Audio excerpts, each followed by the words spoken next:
Welcome to the Slop Farm. Enjoy the video. You start by making sure the device is unlocked and has enough battery to avoid interruptions. Once done, open Settings and go straight to Apps or Apps and Notifications. This is where you control app permissions.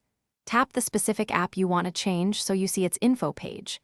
Make sure you note whether the app is a system app or user app because the options shown can differ. From this point, you'll access permissions to change individual capabilities. You'll now read the permissions list and decide what the app truly needs. Tap Permissions and inspect allowed versus denied categories, then toggle each permission on or off.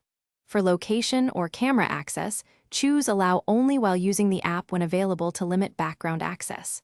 If the app requests high-risk permissions, weigh necessity and consider alternatives. Make sure to back out and relaunch the app so changes take effect, and check any in-app permission prompts that may still appear. Finish by reviewing advanced or special app access for overlay, battery optimization, and install unknown app settings. These control higher impact behaviors. If a permission change didn't take, reset app preferences to restore defaults without deleting app data, and then reapply your selections.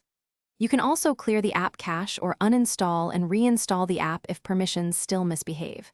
If problems persist, reboot the device, and if necessary, check for system updates that might fix permission management bugs.